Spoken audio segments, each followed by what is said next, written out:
What is up? This is the Leafs Convo podcast presented by Oakridge Ford in London, Ontario, oakridgeford.com. It is December 15th, 2019. I am Norman James, your host, along with the artist of podcastery, the one and only Mike Augelo. How are you, my friend? Good morning, Norm. I am well, and it's snowing in Buffalo as usual. And we're here to talk some Leafs after a rather successful road trip. Yeah, 3-1, a 4-1 winner in Edmonton, outplaying the Oil Boys from start to finish. Mike, Draisaitl and McDavid are two of the most dynamic players to play in this generation. The rest of that Oilers team just doesn't seem good enough. It seems disorganized, frustrating for those two dudes. Good for the Maple Leafs who handed it to them last night. Yeah, there's definitely a lack of depth on that roster. I mean, they have a few good players up front other than Draisaitl and McDavid. You know, Nugent Hopkins, Neal's having a little bit of a bounce back year, but they're not a very deep team. And if you keep those two superstars in check, you're more than likely than not going to win. And they've lost 5 of their last 6 now. Their goaltending is terrible with Koskinen and Mike Smith. Their defense is okay, and they play a little better defensively under Tippett, but that's not a good team. So it was good that the Leafs bounced back from that bad 3 minutes in Calgary and put the Oilers away with a pretty good effort. And now, as you said, 3-1 on a road trip against some tough competition. And now they come back and play the majority of the rest of December at home. Just a quick run through of the team stats. The Oilers out shooting the Leafs 37-32. Better on faceoffs, 53% to 47%. Both teams with a power play goal. The Leafs 1-1 with the man advantage, creeping up ever so slowly into, respectability. What are they, around 14th in the league right now on the power play, 19%. They should be a lot better, but it's better than it was. Neither team really spending too much time in the sin bin, 6 minutes in total. The Oilers out hitting the Leafs 29-21. The Leafs out blocking them 13-8, and in the giveaway department 13-17, 30 in total. The Oilers giving away the puck a little bit more than the Maple Leafs. You're Michael Augelo, right? You're the artist. This wasn't artistry by any means last night in Edmonton, but the Maple Leafs got it. I had a problem with the officiating last night. There were a couple hits, especially on Zach Hyman, that I thought were borderline, that I thought one of them should have been called. Darnell Nurse sort of projectiled himself at Hyman near the net. And the penalties that were called, I mean, the CC one that led to the power play goal, there was nothing they could do. He shot it over the glass. But the other penalty, and I'm drawing a blank on who, I think it was Hall, that got called for it. Hall, no, it was Muzzin. It was a ticky-tack call, and it was against McDavid, so he got 2 minutes for touching McDavid. And the Leafs power play goal was after it was 3-1, and Marner scored into an empty net. So the funny thing is, if you look at the statistics, and I wrote about this a couple days ago, after Keefe took over, they're top 5 in power play in the league. In those 11 games, and they're number 1, at least they were going into last night. They were number 1 on the penalty kill in terms of percentage. So their special teams have really picked up under Sheldon Keefe. This is the Leafs Convo podcast presented by Oakridge Ford. Poor Mitch Marner with another power play goal. The guy can't score 5-on-5, is going to take it on the chin again. Well, I honestly, at least he's scoring. I in our little notes for the show, I'm a little bit puzzled why Keefe has gone back to putting Kasperi Kapanen on the wing, his off wing, on the left side. I think it's probably because he wants to get him sort of jump started, and he wants to get him into the top 6 with Andreas Janssen out. But he can't play the left side. He's played his worst hockey of the year on the left side, and they haven't paired with Matthews and Nylander. And frankly, the last 2 games, that line has been a ghost. I barely noticed them. Against Calgary, Nylander made a pretty bad giveaway on one of the goals. That wasn't a giveaway, excuse me. It was a positional problem on the Furleek goal. And when you're paying somebody $11.6 million like you're paying Matthews, you need him to score more often. He's leading the team in scoring, but the last couple games he hasn't really made a big impact. Yeah.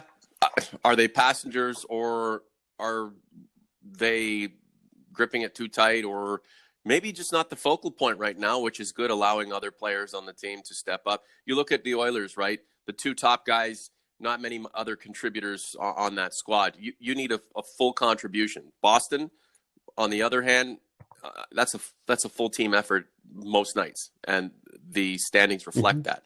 The Leafs need to get a full team effort, regardless of who their top players are, how much they're making, right, Mike? So in Edmonton, Alex Kerfoot, fantastic. Pierre Engvall. The more this guy plays, the more I get excited about what he's done and what his potential could be.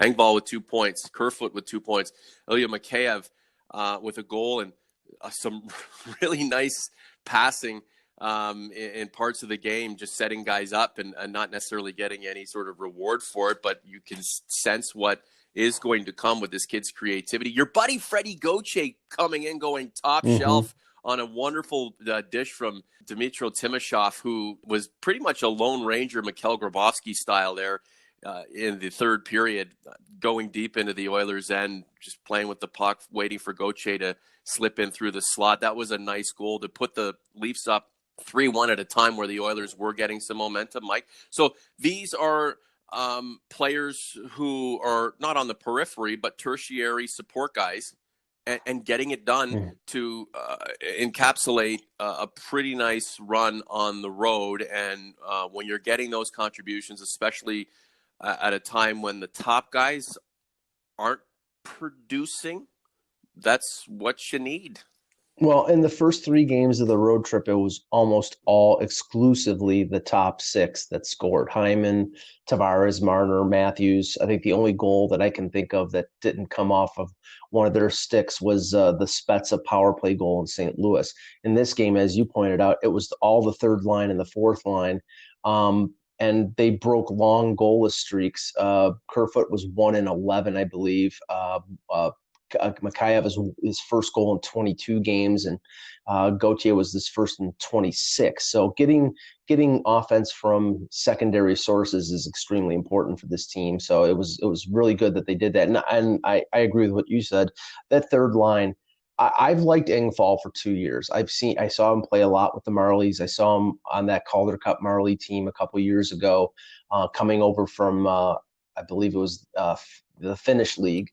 And he played very well. He's big, rangy, great reach, good speed. He's sort of everything that Gauthier isn't, and I'm not taking anything away from Gauthier because that goal last night was pretty big. But Engvall has got the ability to play center and wing. He moved up to the third line. He fit well with Mikheyev and Kerfoot. That was easily their best line yesterday. I hope that he's not a victim of the salary cap crunch, but I've heard in instances where he's waiver exempt, and the $200,000 more that he makes on the cap might be something that keeps him from staying with his team. I think he needs to stay because I think he's been very effective for them. If Sheldon Keefe has a group of players who've developed under his model and his style, is Pierre Engvall the quintessential Sheldon Keefe player? I think he fits into the construct of a Sheldon Keefe team. He can play multiple positions. He, I think, plays a good defensive game, but has, the tools to be an offensive player.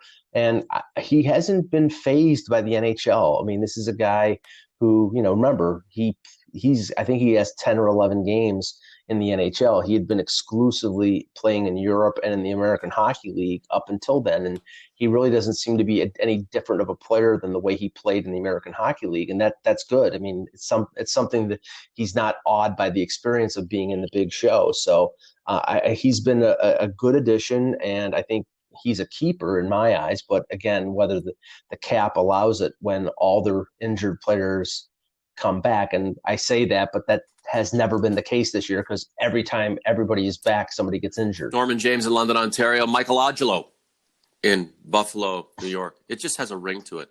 I like it. Freddie Anderson, 200 career wins. This man we cannot celebrate enough. It's great the way Anderson's playing. He was full marks for the 3 wins on the road. He played both ends of the back-to-back going into this road trip. He's really stepped it up.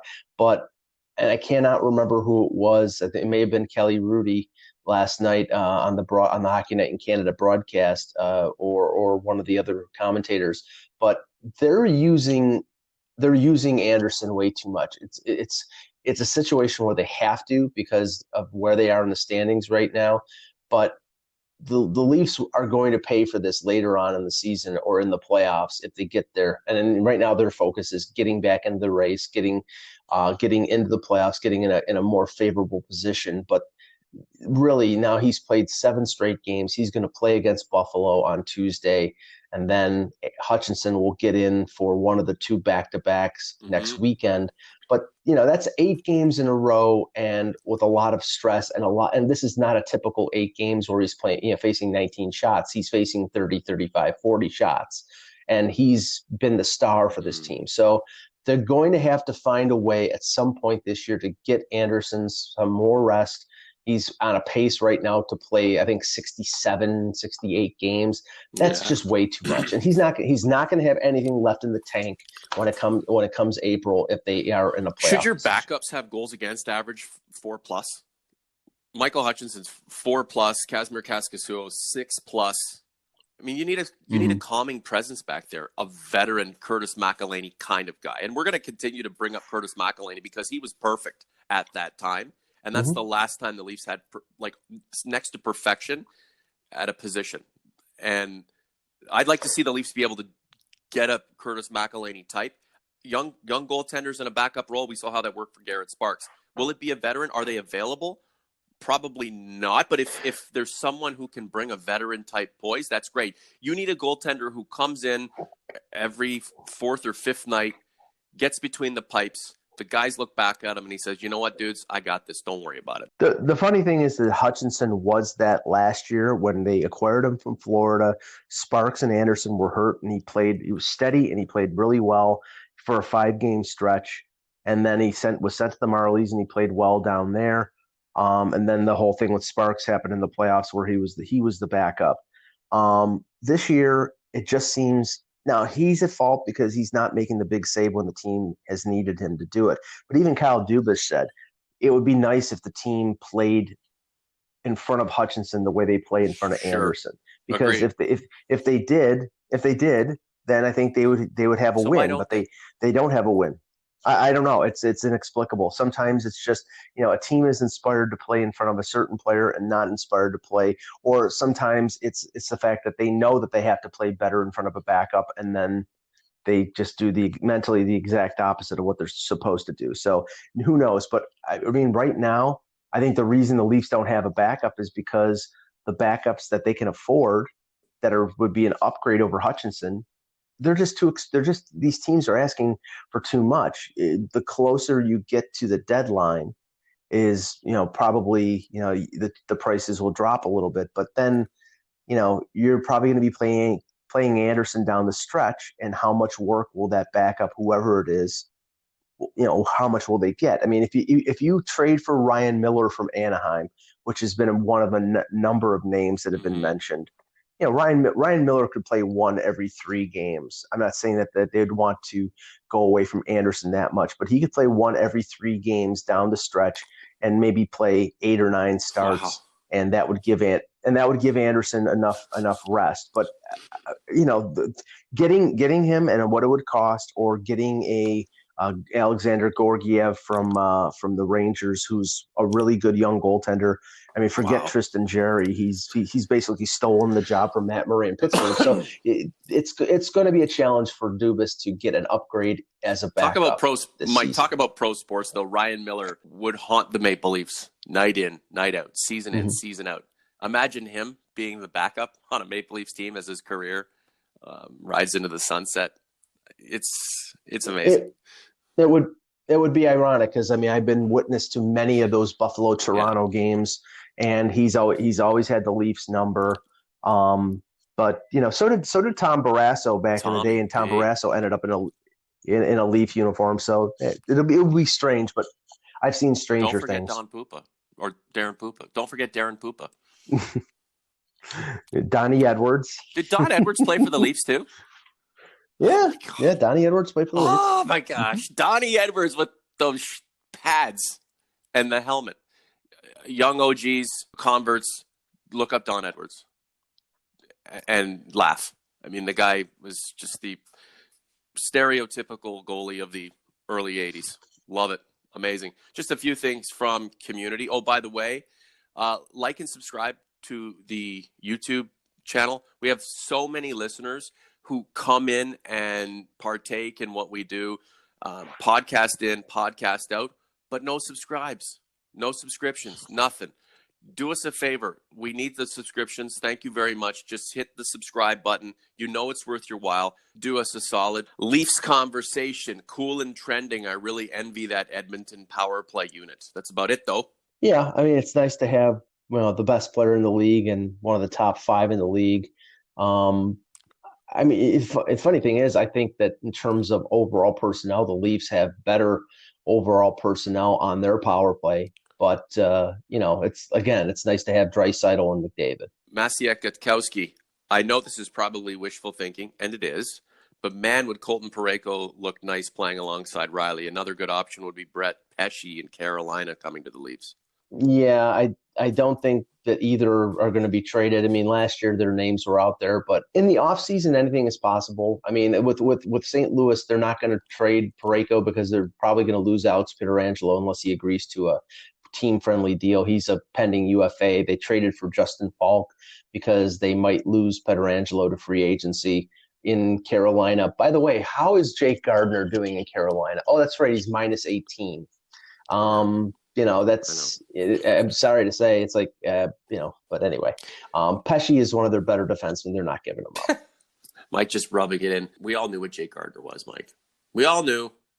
Some just didn't want to face it. We wish him the best of luck continuing on with his career the way it was in Toronto. The Fozzie Bear, the Leafs are 7-4 under Keefe. Just wants to remind us, not too shabby. No, I think that they play a different style. I think they're playing with more energy. I don't know if it's the fact that they just got worn down by Babcock. I don't know. All I know is that the team looks different. They're playing different.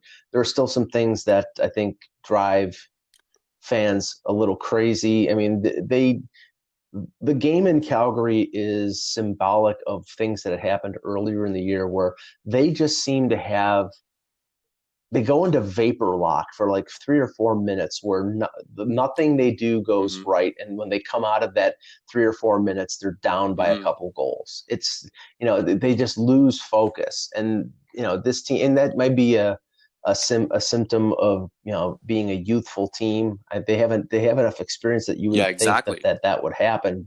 But still, it's like those are crippling. It's like you play a good game for 55, 56 minutes, and you get destroyed or defeated by that 3 minutes. Yeah, at some point, this team's going to have to evolve out of a group that just wants the style into a group that wants to win and is hungry for cups. Look at Boston. I mean, they could go kerplunk in the playoffs, but look at the way they're playing. This is Boston. They won the cup back in 2011, and they play every single season like they want to get back to winning a Stanley Cup. It's been a long time since they won that Stanley Cup, but they keep trying. They keep playing like their hearts are set on and dedicated to winning another Stanley Cup. The Maple Leafs, this is what these guys want to do, but are they playing like it?